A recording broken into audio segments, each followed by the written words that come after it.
नमस्कार. शंखनाद प्रस्तुत विशेष मुलाखत मध्ये आपलं स्वागत आहे. एप्रिल मे जून महिन्यात लोकसभा निवडणूक पार पडल्या. यात मोदी सरकार तिसऱ्यांदा सत्तेत आलं. या सरकारचं पहिलं अर्थसंकल्प केंद्रीय अर्थमंत्री निर्मला सीतारामन यांनी संसदेत मांडला. या अर्थसंकल्पावर चर्चा करण्यासाठी आज आपल्या सोबत आहेत ICI नागपूर ब्रँचचे चेअरमॅन CA अक्षय गुल्हाने सर.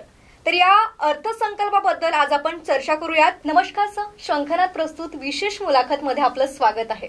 नमस्कार सर. आज जे सादर झालेलं अर्थसंकल्प आहे तर याकडे आपण कसे बघता ते आमच्या दर्शकांना सांगा.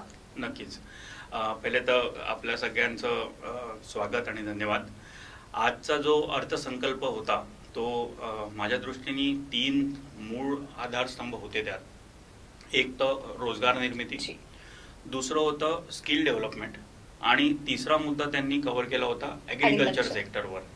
तर या 3 बेसिक स्ट्रक्चरवर आपलं आजचं बजेट उभं आहे. ओके. आणि खूपच सकारात्मक बजेट होतं आजचं. सर, या अर्थसंकल्पामध्ये रोजगार यासाठी सुद्धा अनेक योजना राबवण्यात आलेल्या आहेत. तर त्या कोणत्या आणि आमच्या दर्शकांना त्याबद्दल आपण काय सांगाल? बरोबर. 2014 पासून जेव्हा ही सरकार आली आहे तेव्हा डेफिनेटली एम्प्लॉयमेंट जनरेशनवर या सरकारने खूप फोकस केलेला आहे. रोजगार निर्मिती पॉइंट ऑफ व्ह्यूनी त्यांनी या बजेटमध्ये मी जे ऑब्झर्व केलं ते एक इकोसिस्टम पण डेव्हलप व्हावी. फक्त रोजगार निर्मिती करायची आहे, मला 5 करोड 10 करोड जनतेला रोजगार द्यायचा आहे, हे असे भाकीत केले नाहीत. त्यासाठी मूळ आपल्याला कुठे काम करायचं आहे तर आपल्याला इंडस्ट्री डेव्हलप करायची आहे.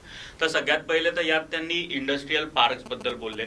इंडस्ट्रीयल पार्क कसे डेव्हलप होणार, कोण करणार, मग त्यात काय काय आपण कव्हर करू शकतो, त्या सगळ्या स्कीम्स आता ते लॉन्च करणार आहेत. सोबतच त्यांनी इंडस्ट्री डेव्हलप झाली तर इंडस्ट्रीमध्ये रोजगार निर्मिती व्हावी यासाठी एम्प्लॉयर्सला पण काही बेनिफिट पास ऑन केले. जसं EPF बद्दल त्यांनी म्हटलं की समजा 15,000चं कोणाची 1 लाखाची सॅलरी आहे तर त्याला 15,000 आपण कसं EPF प्रोव्हाइड करू शकतो. सरकार गॅरंटी घेत आहे त्याची, so that employer will be promoted, motivated to employ new staff, new youth.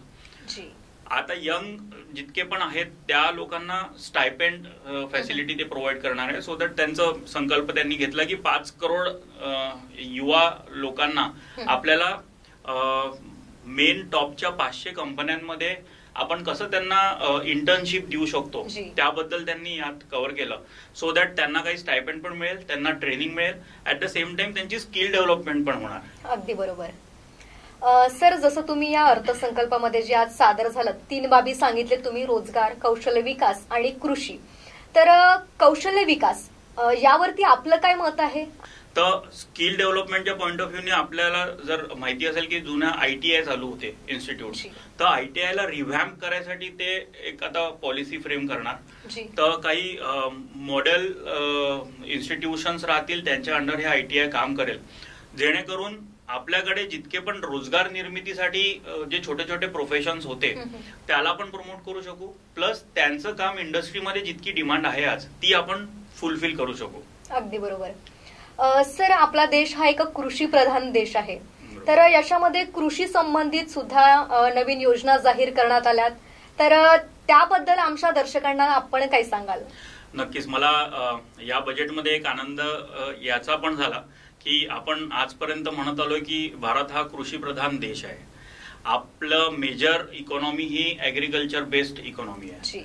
तर त्याला आपण आज ब्रँड इंडिया आपण बनवलाय. आपला पूर्ण जगात इंडियाचं नाव आहे.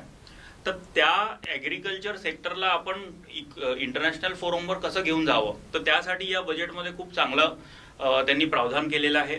एक तर रिसर्च अँड डेव्हलपमेंटसाठी, ऍग्रिकल्चर बेस्ड रिसर्चसाठी त्यांनी प्रमोशन दिलंय. तर सो दॅट हे सगळे जितके पण सेक्टर्स आहेत तर आपण कुठल्याही ऍग्रिकल्चर प्रोडक्टची क्वालिटी कशी वाढवावी, त्याचं प्रोडक्शन स्पीड कशी वाढवावी याबद्दल त्यांनी प्रमोशन दिलंय.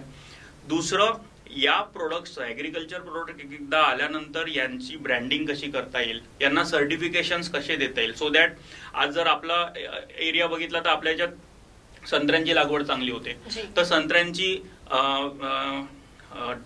ग्रेडिंग कशी करता येईल, ग्रेडिंग करून मग त्याला सर्टिफिकेशन आणि त्या सर्टिफिकेटच्या बेसिसवर बाहेर इंटरनॅशनल मार्केटमध्ये मान्यता, याबद्दल या बजेटमध्ये मेन्शन करण्यात आलंय. तर फार्मर्स आणि जे आपले शेतकरी आहेत, जे आपले अन्नदाता आहेत, त्यांचं पण कसं भवितव्य चांगलं सुधारू होऊ शकतं त्याबद्दल हे अर्थसंकल्प आहे. ओके, मला सांगा की या अर्थसंकल्पामध्ये कोणत्या वस्तू स्वस्त आणि कोणत्या वस्तू महाग झालेल्या आहेत? स्वस्त महाग न बोलता मी हे नक्की सांगेल तुम्हाला, जसं आता आपला मोबाईल फोन झाला. मोबाईल फोन हा बेसिक नेसेसिटी झाली आहे आपल्या सगळ्या लोकांची. बेसिक कस्टम ड्युटी त्यावर 15% रिड्यूस केली तर नक्कीच मोबाईल फोन हा स्वस्त होणार. मेन जे बेसिक कस्टम ड्युटी त्यांनी एक्झम्प्ट केली ती जी नेसेसिटी आहे, जसे कॅन्सर मेडिसिन्स आहेत त्यावर त्यांनी एक्झम्प्ट केलं. एक माझं ऑब्झर्वेशन या अर्थसंकल्पात हे आहे की फिशरीज डिपार्टमेंट जितके आहेत त्यात समजा मत्स्यपालन झालं, त्यांचं बी बियाणं झालं, त्यात त्यांनी कस्टम ड्युटी एक्झम्प्ट केली आहे. तर हे सेक्टर असं दिसतंय की जसं साऊथ ईस्ट एशियामध्ये मलेशिया झालं, थायलंड झालं, फिलिपिन्स झालं, हे मत्स्यपालनसाठी थोडंसं प्रोमोटेड आहे वर्ल्ड वाईड, जग वाईड.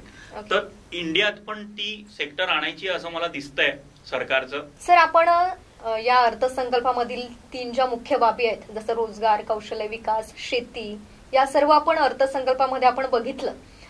यातील सर्वात महत्वाचा एक प्रश्न की सामान्य लोकांसाठी काय आहे अर्थसंकल्पात? नक्कीच ते आमच्या दर्शकांना सांगा. नक्कीच. सगळ्यात जास्त आपला इंटरेस्ट अर्थसंकल्प बघण्यात हाच असतो की आपल्याला टॅक्स बेनिफिट काही मिळतो आहे का. तर यात पण 3 लेवलवर, 3 बाबींवर आदरणीय FM फायनान्स मिनिस्टर मॅडमनी बोललंय. एक आहे जो टॅक्स स्लॅब त्यांनी सांगितला, तर 0 to 3 लाख हा नील राहील, त्याच्यावर टॅक्स काही लागणार नाही. 3 लाख ते 7 लाख 5% टॅक्स राहील. 7 लाख ते 10 लाख 10% टॅक्स राहील. 10 लाख ते 12 लाख जर तुमची वार्षिक आय असेल, इन्कम असेल, तर त्यावर 15% तुम्हाला टॅक्स लागेल. 12 लाख ते 15 लाख जर वार्षिक इन्कम असेल तर 20% टॅक्स लागेल. आणि 15 लाखाच्या वर तुमची इन्कम असेल तर तेवढ्यावर 30% टॅक्स लागेल. हा टॅक्स स्लॅब सांगतानाच ओल्ड रिजिम आपली एक टॅक्स रिजिम होती आणि एक न्यू टॅक्स रिजिम, या दोन्ही मध्ये फरक त्यांनी ठेवलेला आहे. आता आपल्याला कॅल्क्युलेट करून बघावं लागेल डिटेल जेव्हा येईल बजेटचं की एक्झॅक्टली बेनिफिट कशात मिळतोय. दुसरं त्यांनी जो विषय मांडला तो स्टँडर्ड डिडक्शनचा होता. जितके पण सॅलरीड एम्प्लॉईज आहेत त्यांना आजपर्यंत 50,000चं एक स्टँडर्ड डिडक्शन मिळत होतं.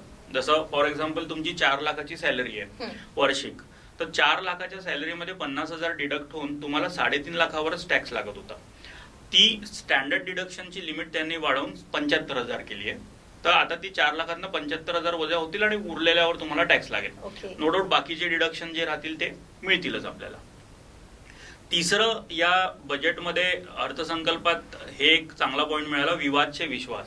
या सरकारचा सबका साथ सबका विश्वास हा विषय चालायचा, तर विवाद से विश्वास स्कीम त्यांनी आणली आहे. त्या स्कीमची डिटेल आपल्याला आता लवकरच समजेल काय येते. पण यात बेसिक त्यांचं व्ह्यू पॉइंट हा आहे सरकारचा की जितके पण छोटे टॅक्स लायबिलिटीज लागलेल्या आहेत, जितके आपले सर्वसामान्यांवर खूपदा काय होतं, जसं TDS आपला मिसमॅच आहे त्यामुळे नोटीस येऊन जाते, डिमांड येऊन जाते, कधी कधी टॅक्स लेट भरण्यात आला त्यामुळे त्यावर इंटरेस्ट लागून जातो, आणखी काही कारणं असतात ज्याच्यामुळे तुम्हाला टॅक्स लायबिलिटी येते. तर ते टॅक्स लायबिलिटी न भरण्या कारणाने तो एक डिस्प्यूट क्रिएट होतो सरकारमध्ये. तो डिस्प्यूट, तो विवाद या सरकारला संपवायचा आहे, म्हणून ती विवाद से विश्वास स्कीम येते. ओके सर, आताच महाराष्ट्र सरकारनं लाडकी बहीण योजना महिलांसाठी राबवलेली आहे, तर या आत्ताच्या केंद्रीय अर्थसंकल्पामध्ये महिलांसाठी काय योजना आहेत ते सुद्धा सांगा. नक्कीच. हे सरकार नेहमीच वुमन एम्पॉवरमेंट बद्दल खूपच पॉझिटिव्ह राहिलेलं आहे. या बजेटमध्ये पण, या अर्थसंकल्पात पण त्यांनी 2-3 बाबी आणल्यात. एक तर जितके पण इंडस्ट्रीयल डेव्हलपमेंट बद्दल आपण बोललो, तर त्याच इंडस्ट्रीच्या सहाय्याने त्यांनी म्हटलंय की जितक्या वर्किंग वुमन आहेत त्यांच्यासाठी आपण हॉस्टेल बांधकाम करू, सो दॅट जितके पण गावातले महिला आहेत ज्यांना शहरात येऊन जॉब करायचा आहे, खूप कठीण जातं, तर त्यांच्यासाठी ती एक फॅसिलिटी होऊन जाईल. दुसरं, जितक्या पण प्रॉपर्टीज सेल लागतील महिलांच्या नावाने त्याच्यात स्टॅम्प ड्युटीमध्ये रिडक्शन होणार आहे, ती एक चांगली बाब आहे. ओके. आणि तिसरं, जसं आता आपण बेसिक कस्टम ड्युटी बद्दल बोललो, तर गोल्डचं पण बेसिक कस्टम ड्युटी रिड्यूस झाली आहे 6%ने. हो. तर नक्कीच तुमचं सोनं पण स्वस्त होणार. अगदीच. सर, या अर्थसंकल्पाबद्दल आपण फार सुंदर माहिती आमच्या दर्शकांना दिली आणि आपण शंखनाद प्रस्तुत विशेष मुलाखत मध्ये आलात त्याबद्दल आपलं खूप खूप आभार. धन्यवाद. खूप. आता वेळ झाली आहे इथेच थांबण्याची. पुन्हा भेटूयात एका नवीन विषयासह. तोवर नमस्कार.